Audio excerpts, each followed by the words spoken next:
नमस्कार दोस्तों PCS academy में मैं आप सभी लोगों का स्वागत करता हूं। और दोस्तों, हम लोगों की डेली मेंस आंसर राइटिंग की सीरीज़ चल रही थी और उसी सीरीज़ में आज हम लोग 81 पार्ट देखेंगे, 81वां पार्ट देखेंगे, जो कि आपका यूपी पीसीएस मेंस 2019 और यूपी पीसीएस मेंस 2020 के लिए बीओ एग्ज़ाम के लिए, जो आपका खंड शिक्षा अधिकारी का एग्ज़ाम है उसके लिए बहुत ही ज़्यादा महत्वपूर्ण है। तो अच्छे से आप लोग आंसर राइटिंग करते रहिए, ठीक है। वीडियो अच्छा लगता है तो वीडियो को लाइक कर दीजिए और वीडियो को शेयर भी करा दीजिए। चलिए लेट न करते हुए आज का प्रश्न देखते हैं। प्रश्न जो है आज का जीएस थर्ड पेपर का प्रश्न है, मेंस जीएस थर्ड पेपर का प्रश्न है और प्रश्न संख्या 161 है। 125 शब्द सीमा में इस प्रश्न को आप लोगों को लिखना है। अच्छे से इस प्रश्न को आप लोग लिखिए। लिखने से पहले कुछ सावधानियां कि जैसे जो ग्रामर की गलतियां होती हैं वो आपसे नहीं होनी चाहिए। जो इंट्रोडक्शन पार्ट है, बॉडी पार्ट है, कंक्लूजन पार्ट है, तो तीनों में एक एक कोटेशन, कविता, श्लोक, मूवी के गीत, बोल, महान विचारकों की लाइन, इन सारी चीज़ों को ऐड कर सकते हैं और अपने उत्तर को बेहतर बना सकते हैं। इसके साथ में क्या है कि इसके साथ में आप लोगों को जैसे आपकी हैंडराइटिंग अगर अच्छी है तो आपको अच्छे मार्क्स मिलने की संभावनाएं बढ़ जाती हैं। डेटा है, डायग्राम है, इन सारी चीज़ों का भी प्रयोग करिए। इसके साथ में और जैसे शब्दों का चयन जो है वो आप अच्छा रखिए। और जैसे जो आप लिखते हैं तो जो उत्तर लिखते समय आपके उत्तर में लयबद्धता होनी चाहिए, सीक्वेंसिंग होनी चाहिए। तो ये सारी चीज़ें सावधानियों को ध्यान में रखकर लिखना है। जितनी शब्द सीमा में आपसे पूछा जा रहा है, जो चीज़ पूछी जा रही है, आप उसी का जवाब दीजिए, ठीक है। डेली आंसर राइटिंग आप लोग करना स्टार्ट कर दीजिए। चलिए आज का प्रश्न देखते हैं। मनी लॉन्ड्रिंग के सामाजिक आर्थिक प्रभावों पर प्रकाश डालिए। मनी लॉन्ड्रिंग क्या होती है और इसके सामाजिक आर्थिक प्रभाव कौन कौन से होते हैं, तो इस पर आप लोगों को चीज़ें बतानी है, प्रश्न को लिखना है। देखिए, मनी लॉन्ड्रिंग की जहाँ तक बात आती है तो अवैध रूप से प्राप्त धन के स्रोतों की छुपाने की कला है, ठीक है। कि मतलब जैसे आपका जो पैसा है, ठीक है, उसको आप सरकार को या गवर्नमेंट को ना बताएं और उसको अवैध रूप से अन्य कार्यों में लगाएं, उस पर कोई टैक्स ना पे करें, ठीक है। अवैध धन को वैध बनाने की एक कला है। मनी लॉन्ड्रिंग के माध्यम से बहुत प्रकार की गतिविधियों को क्रियान्वित किया जाता है और अनेक प्रकार की चीज़ों को, कार्यों को किया जाता है, ठीक है, जिसमें मानव तस्करी हो गई, ह्यूमन ट्रैफिकिंग हो गई, ठीक है। और इसके साथ में जो हथियारों का लेन देन होता है, ये मतलब मनी लॉन्ड्रिंग का जो पैसा होता है अन्य सभी चीज़ों में लगाया जाता है जो गैर कानूनी गतिविधियाँ होती हैं उनमें, ठीक है। अब देखिए, मनी लॉन्ड्रिंग जो है अवैध रूप से प्राप्त धन होता है जिसकी जानकारी सरकार को या संस्थान को नहीं होती है, ठीक है। अब मनी लॉन्ड्रिंग के सामाजिक प्रभाव, आखिर मनी लॉन्ड्रिंग जो लोग धन को छुपाते हैं, ठीक है, कि सरकार को ना पता लगे, अवैध रूप से मनी का एक जगह से दूसरी जगह हस्तांतरण किया जाता है, तो इसके प्रभाव क्या होते हैं। तो सबसे बड़ा प्रभाव जो होता है, समाज में असमानता आती है, सामाजिक असमानता आती है। जो लोग हैं, लोगों के बीच में एक लोग तो बहुत ज़्यादा अमीर बनता चला जाता है और एक दूसरा व्यक्ति है जो गरीब है वो और भी ज़्यादा गरीब होता चला जाता है। और ये भ्रष्टाचार यहीं से शुरू होता है, ये एक कहते हैं मूल स्रोत होता है भ्रष्टाचार का, ठीक है। और क्या होता है कि जैसे अगर आपने देखा, जैसे बहुत सारे विजय माल्या हो गए, मेहुल चौकसी हो गए, बहुत सारे लोग मनी लॉन्ड्रिंग और अन्य माध्यमों से पैसा लेकर भाग जाते हैं, ठीक है, अवैध गतिविधियों को क्रियान्वित करते हैं। तो ऐसे में क्या है, जो एक ईमानदार व्यक्ति होगा उसके मन में भी कुंठा की भावना आएगी कि हमें भी ऐसा क्यों करना, मतलब हमें भी ऐसा करना चाहिए, ठीक है। जब सब कर रहे हैं तो हमें भी करना चाहिए, ठीक है। अवैध रूप से हमें सरकार, मतलब जो अवैध रूप से धन प्राप्त है उसकी जानकारी किसी को नहीं देने की ज़रूरत है, ठीक है। और जो एक ऑर्गेनाइज क्राइम जो होता है उसमें बढ़ोतरी होती है, क्योंकि देखिए एक समानांतर अर्थव्यवस्था चलती रहती है, ठीक है। कि एक अर्थव्यवस्था जो सरकार चलाती है, एक अर्थव्यवस्था ये बिल्कुल अंडरग्राउंड होती है कि किसी को पता नहीं चलता, लेकिन अंदर ही अंदर देश को खोखला बनाती चली जाती है। अब ऑर्गेनाइज क्राइम जो होते हैं, ठीक है, संगठित अपराध जो होते हैं, तो संगठित अपराधों में भी ये वृद्धि का कारण बनती है जाकर, क्योंकि फंडिंग जो होती है, आप इनके माध्यम से, शेल कंपनियों के माध्यम से आप पैसे को एक जगह से दूसरी जगह ट्रांसफ़र करते हैं, और अनेक संगठनों में आतंकवादी गतिविधियों में भी वृद्धि करता है मनी लॉन्ड्रिंग। तो ये बहुत सारी चीज़ें होती हैं, और भी अन्य चीज़ें होती हैं कि जैसे हमारे यहाँ जैसे मनी लॉन्ड्रिंग के जो सामाजिक प्रभाव है कि जैसे अवैध धन है, तो अवैध धन से आदमी क्या करेगा, उसको गलत कार्यों में ही उपयोग करेगा, वेश्यावृत्ति को बढ़ावा मिलता है, ठीक है, जो मानव तस्करी होती है उसको क्रियान्वित करता है, ड्रग्स की ट्रैफिकिंग होती है, घरेलू हिंसा में भी बढ़ावा मिलता है, ठीक है। मनी लॉन्ड्रिंग से क्या होता है, ये सारी की सारी सामाजिक गतिविधियाँ की जाती हैं। गरीबी, अब जैसे देखिए कुछ चीज़ें हैं कि जैसे समाज में सरकार क्या है, लोगों के लिए अनेक प्रकार की योजनाएं चलाती है, उन योजनाओं को सही रूप से पहुँचे। अब बीच में ही अगर आप अवैध धन इकट्ठा करने लगे और आप नहीं बता रहे हैं, बीच में भ्रष्टाचार कर रहे हैं, तो ऐसे में क्या होगा, जो सामाजिक योजनाएं हैं, जो सामाजिक सेवाएं हैं, उन पर भी कुप्रभाव पड़ता है, गलत प्रभाव पड़ता है, जिससे वो सही रूप में कमज़ोर तबकों तक वो चीज़ें नहीं पहुंच पाती। इसके साथ में क्या है कि जैसे अब आपको यही नहीं पता है, एक समानांतर अर्थव्यवस्था चल रही है, एक गरीब इंसान आपको लग रहा है कि गरीब है, लेकिन एक्चुअल में किस तरीके से वो बुरी स्थिति में चल रहा है। अब एक गरीबी की स्थिति का आकलन हो गया, विकास दर का आकलन हो गया, तो इन सारी चीज़ों का आकलन भी सही नहीं हो पाता है, तो ये भी बहुत बड़ी समस्या निकल कर आती है। और गरीबी की दर का निर्धारण, ये सारी की सारी चीज़ें मनी लॉन्ड्रिंग के सामाजिक प्रभावों के अंतर्गत आती हैं। अब देखिए आर्थिक प्रभाव कौन कौन से होते हैं, तो देखिए सबसे बड़ा आर्थिक प्रभाव यही माना जाता है कि जो विकास के कार्य होते हैं, जो डेवलपमेंट के कार्य होते हैं, वो रुकते हैं, उनमें बाधा आती है, ठीक है, क्योंकि देखिए कहीं ना कहीं ये चीज़ें समानांतर एक अर्थव्यवस्था चल रही होती है, जो कि देश को अंदर ही अंदर खोखला करती चली जाती है। अब आपने जैसे कोई बहुत बड़े बड़े बिजनेसमैन हैं, अब अवैध धन भारत से बाहर भेजने लगे, ठीक है, या बाहर से कोई निवेश आया, अब वो सरकार के थ्रू न जाकर वो डायरेक्टली निवेश कर रहे हैं, अनेक अवैध गतिविधियों में लगाते हैं, क्योंकि पता है कि वो नहीं बता सकते, ठीक है। तो ऐसे में क्या होगा, विदेशी मुद्रा जो निवेश है, ठीक है, तो उसमें भी गिरावट देखी जाती है। लोग जो उद्यमशीलता को जो माहौल है देश में, उसमें भी कमी आती है, क्योंकि देखिए उद्योग को करने के लिए, कोई भी इंडस्ट्री लगाने के लिए एक अच्छा माहौल की ज़रूरत होती है। अब अगर आपके आसपास में बहुत सारे लोग इस तरीके से कार्यों को क्रियान्वित कर रहे होंगे, भ्रष्टाचार में लिप्त होंगे, तो आप भी उन्हीं की तरीके से चीज़ों को, कार्यों को करेंगे, ठीक है। वित्तीय संस्थान जितने भी होंगे, उनकी भी साख पर बट्टा लगता है कि साख में गिरावट आती है कि हाँ भैया आप कर क्या रहे हैं, आपकी जो क्रेडिबिलिटी है उस पर भी प्रश्न चिन्ह खड़ा होता है। तो ये भी बहुत बड़ी समस्या आती है मनी लॉन्ड्रिंग के आर्थिक प्रभावों की जब हम बात करते हैं। इसके साथ में क्या होता है कि जैसे जो वित्तीय बाजार जो होते हैं, फाइनेंशियल मार्केट जो होती हैं, तो उनमें भी अस्थिरता का माहौल रहता है, क्योंकि देखिए एक्चुअल पैसा इकोनॉमी में बहुत ज़्यादा है, लेकिन वो एक संस्थान के माध्यम से न जाकर ऐसे ही मार्केट में तैर रहा है, लोगों के हाथ में वो पैसा जा रहा है, ठीक है।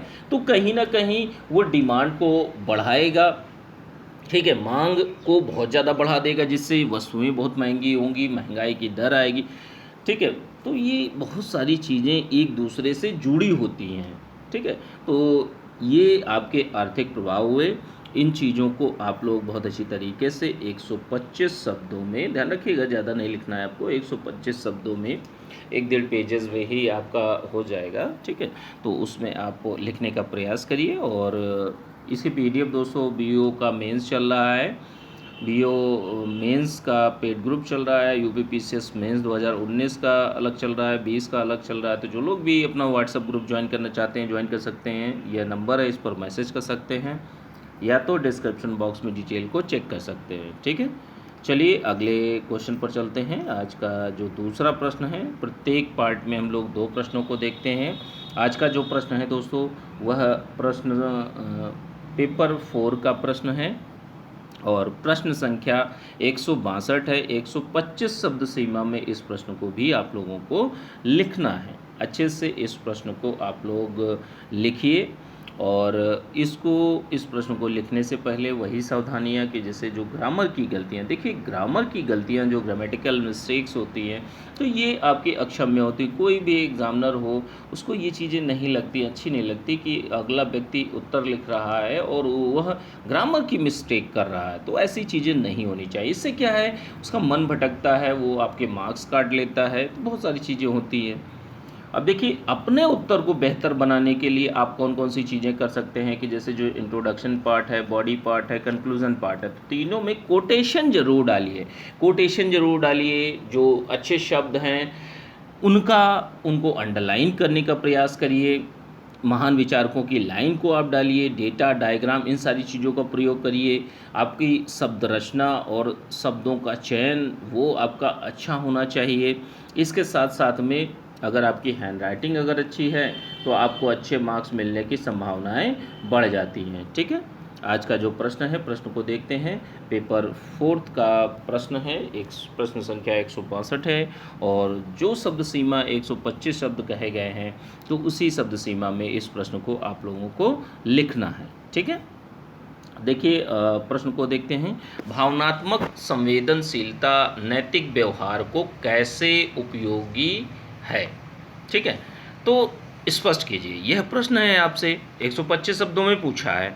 अब देखिए इसको, इस टाइप के प्रश्नों को लिखने से पहले आप लोगों को क्या करना होता है कि चीज़ों पर आपको एग्जाम्पल के माध्यम से समझाना होता है। ठीक है, उदाहरण देकर आप समझाइए तो बहुत अच्छा प्रभाव पड़ता है। देखिए भावनात्मक संवेदनशीलता का क्या मतलब होता है कि जैसे यह एक संवेदनशीलता का गुण है कि आपके अंदर एक दुख की अनुभूति होनी चाहिए जब किसी को आप कष्ट में देखते हैं। ठीक है, आपके अंदर संवेदना होनी चाहिए। किसी के साथ गलत हो रहा है। अब बहुत से लोगों को आप लोगों ने देखा होगा कि किसी व्यक्ति का एक्सीडेंट हो जाता है और व्यक्ति के अंदर इतनी भी संवेदनशीलता नहीं होती है। कुछ लोगों के अंदर होती है, कुछ लोगों के अंदर नहीं होती है। तो जिन लोगों के अंदर होती है तो वो संवेदनशील व्यक्ति कहे जाएंगे और कहीं ना कहीं जो संवेदनशीलता है वही आगे नैतिक आचरण को बढ़ावा देती है जाकर। क्योंकि देखिए जो इसके अंदर संवेदनशीलता होगी वही परोपकार करने की कोशिश करेगा। अब आज की डेट में मैं अगर किसी चौराहे से निकल रहा हूँ, मेरे अंदर अगर संवेदनशीलता नहीं है तो मैं क्या करूँगा?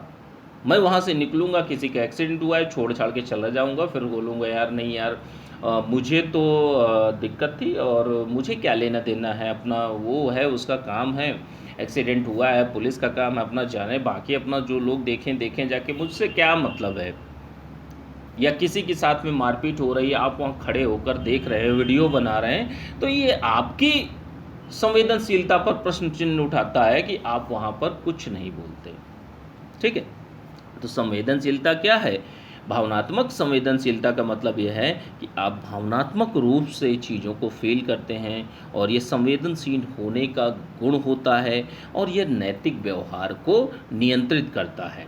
ठीक है, कि जैसे अगर हम में या मेरे में अगर अच्छे संवेदनाएं हैं, ठीक है, एक अच्छी भावनात्मक संवेदनशीलता है कि आप दूसरे की भावनाओं को भी समझते हैं, प्लस आप संवेदना को भी प्रकट करते हैं, उसको फील करते हैं। उसके साथ में आप जब इन चीज़ों को फील करेंगे तो आप परोपकार के कार्य जरूर करेंगे। आपको दूसरों के साथ में गलत हो रहा होगा तो आप उनके लिए कुछ ना कुछ कार्य करेंगे। तो ये सारी चीज़ें होती हैं आपकी भावनात्मक संवेदनशीलता के अंतर्गत। अब देखिए भावनात्मक संवेदनशीलता के घटकों को, जैसे आत्मबोध होता है, भावनाओं का प्रबंधन, सहानुभूति, भावनाओं का प्रभाव, परिवर्तनशीलता। तो देखिए सबसे पहली बात कर लेते हैं आत्मबोध। देखिए आपको जिस समय आप संवेदना फील कर रहे होते हैं कि हाँ व्यक्ति के साथ में गलत हो रहा है या समाज में लोगों के मॉब लिंचिंग हो रही है, साधुओं की या किसी पर्टिकुलर धर्म जाति के लोगों की मॉब लिंचिंग हो रही है, तो आपके अंदर वो संवेदनशीलता आनी चाहिए। अब ये आपको आत्मबोध, ये जब आपको ही फील नहीं हो रहा तो आप दूसरे से कैसे कह सकते हैं? आप किसी दूसरे को कैसे कह सकते हैं? ठीक है, तो यहाँ पर यही बात आती है, आपको खुद आत्मचिंतन, आत्ममनन, आपको खुद अंदर से बोध होना चाहिए कि ये चीज़ें गलत हैं, ये चीज़ें सही हैं, ठीक है। भावनाओं का प्रबंधन, कहने का मतलब है आपके जो इमोशंस हैं उनको रेगुलेट करना, उनका मैनेजमेंट करना, कि आप किस तरीके से लोगों के बीच में अपनी चीज़ों को पहुंचाते हैं, अपनी भावनाओं को कंट्रोल करते हुए, नियंत्रित करते हुए, सहानुभूति, किसी के साथ में सिंपैथी दिखाते हैं, तो आप अच्छा कार्य करने के लिए उसके प्रति आकर्षित होते हैं, ठीक है। कहीं ना कहीं चीज़ें यही होती हैं कि आप जब संवेदना ग्रहण करते हैं तभी आप उस व्यक्ति की मदद करने के लिए प्रयासरत होते हैं, नहीं तो आप अपने रास्ते चले जाएंगे, जो व्यक्ति परेशानी में है वो वैसे ही पड़ा रहेगा, ठीक है। भावनाओं का प्रभाव भी होता है कि जैसे आपने किसी को बात बताई, अपने ही फ्रेंड्स को, अपने ही एक फ्रेंड है, तो उसको आपने कुछ बात बताई कि आप मेरे साथ में यार बहुत ज़्यादा गलत हुआ है, किसी ने मुझे बहुत मारा पीटा है, अब मैं क्या करूं। तो ऐसी स्थितियों में क्या होगा, ऐसी स्थितियों में वह भी आपकी भावनाओं से ओतप्रोत हो जाएगा, ठीक है। वो भी आपसे जुड़ने लगेगा कि हाँ यार, नहीं यार, तो तेरे साथ में बहुत गलत हुआ है, ऐसा नहीं होना चाहिए था, चल तेरी समस्या को ठीक करते हैं चल के। तो ऐसी चीज़ें आती हैं, ठीक है। भावनात्मक संवेदनशीलता है, और ये भी है, ये जल्दी से जल्दी, जैसे मतलब लोगों के मिलने से, ठीक है, एक लोग दूसरे से मिला, दूसरे तीसरे से मिला, तो ऐसे में जो एक इमोशंस हैं इनका प्रभाव भी बहुत तेज़ी से होता है, ठीक है। परिवर्तनशील भी होते हैं कि जैसे आप किसी हंसते हुए व्यक्ति से मिले तो आपकी फीलिंग जो होगी, आपके इमोशंस जो होंगे, आपकी संवेदनशीलता जो होगी कुछ और होगी। कोई आपको गाली दे रहा है, उसके प्रति आपकी संवेदना कैसी होगी आप खुद ही समझ सकते हैं, ठीक है। और कोई आपके लिए बेहतर सोच रहा है या वो बहुत बुरी स्थिति में है, तो ऐसी स्थिति में क्या है, ये चीज़ें समय के अनुसार, चीज़ें समय स्थान के अनुसार परिवर्तित होती रहती हैं, ठीक है। अब देखिए, भावनात्मक संवेदनशीलता और नैतिक आचरण। देखिए, नैतिक आचरण जो होता है या उचित आचरण जो होता है वही नैतिक आचरण है। और उचित आचरण कैसे बनता है, एक अच्छे गुणों से, ठीक है, एक अच्छे गुणों से। और एक अच्छे गुण कब आप सोचेंगे, जब आप खुद एक अच्छे भावनात्मक संवेदनशीलता वाले व्यक्ति होंगे। तो कहने का मतलब है सारी की सारी बातें आपकी इंटरकनेक्टेड हैं, जुड़ी हुई हैं, ठीक है। कहने का मतलब यही है कि जब आप उचित आचरण तभी आप करेंगे, जब ही वह नैतिक आचरण कहलाएगा जब आप अच्छी संवेदनाओं से युक्त होंगे, ठीक है। कभी कभी होता है कि आप बुरी संवेदनाएं भी हम लोगों के प्रति रखते हैं, तो ऐसी चीज़ें नहीं भाई, इमोशंस हैं, कभी अच्छे होते हैं कभी बुरे होते हैं, तो ये चीज़ें चलती रहती हैं। लेकिन जो भावनात्मक संवेदनशीलता है वो कहीं ना कहीं जो आपका नैतिक आचरण है उसको निर्धारित करने का कार्य करती है।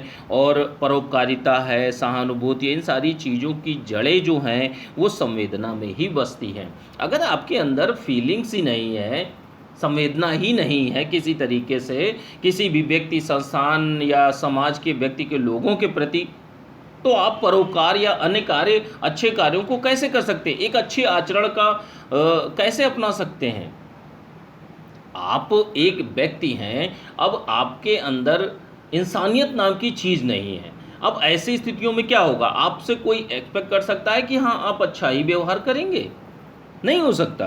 तो यही चीज़ें होती हैं। नैतिक आचरण क्रियाशील नहीं होता है। कहने का मतलब यह है कि अगर आपके अंदर भावनात्मक संवेदनशीलता नहीं है तो जो नैतिक आचरण है वो आप कार्य कर ही नहीं पाएंगे, आप गलत कार्यों को करने लगेंगे, यही चीज़ें होंगी।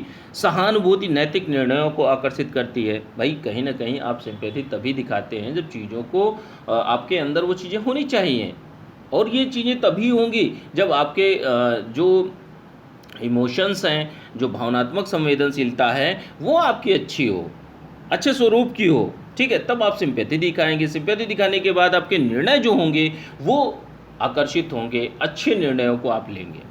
नैतिक दुविधा जो होती है, देखिए नैतिक आचरण तो ग्रहण करता है, लेकिन कभी कभी ऐसी नैतिक दुविधा की स्थिति आ जाती है, तो उसमें कभी कभी व्यक्ति सोचता अच्छा है लेकिन गलत कर जाता है वो गलत कार्य। तो ऐसे में क्या है, अप्रिय घटनाओं को भी कभी कभी जन्म देती हैं जो भावनात्मक संवेदनशीलताएँ होती हैं, ठीक है? अब देखिए जैसे इसको आप अच्छे एग्जांपल से समझ सकते हैं कि जैसे आप किसी एक चौराहे पर एक्सीडेंट हुआ है और आप वहाँ से निकल रहे हैं। आपने अच्छे कार्य के लिए करने का प्रयास किया कि चलो यार इसको अब हॉस्पिटल तक पहुँचा देते हैं। लेकिन ऐसे स्थितियों में क्या हुआ, पुलिस ने आप ही को धर लिया या आप ही को उठा लिया या आप ही को पकड़ लिया। तो ऐसी स्थितियों में क्या होगा, ऐसी स्थितियों में जो चीज़ें होंगी, आप करने अच्छा गए थे लेकिन आप ही के साथ में बुरा हो गया, ठीक है? तो अप्रिय घटनाओं को भी कभी न कभी जन्म दे देती हैं। और जो दोनों हैं, जैसे भावनात्मक संवेदनशीलता है, नैतिक आचरण है, दोनों ही मनुष्य का भला करने का प्रयास करते हैं। संवेदनशीलता में भी आप अच्छे व्यवहार को क्रियान्वित करते हैं, अच्छे लोगों की मदद करते हैं, सहानुभूति रखते हैं, और नैतिक आचरण के माध्यम से भी आप चीज़ों को हमेशा अच्छा ही करने का प्रयास करते हैं, ठीक है? तो इन चीज़ों को दोस्तों आप लोग 125 शब्दों में आप लोग लिखिए। जो लोग भी बीओ का मेंस का बैच ज्वाइन करना चाहते हैं, ज्वाइन कर सकते हैं। और यूपी पीसीएस मेंस का बैच ज्वाइन करना चाहते हैं, ज्वाइन कर सकते हैं। पेड व्हाट्सएप ग्रुप है, टेलीग्राम ग्रुप है, तो उसमें आप लोगों को ज्वाइन कराया जाएगा, सारी चीज़ें मिलेंगी। तो जो लोग भी इच्छुक हैं डिस्क्रिप्शन बॉक्स में डिटेल को देख सकते हैं, ठीक है? चलिए ठीक है, थैंक यू देखने के लिए।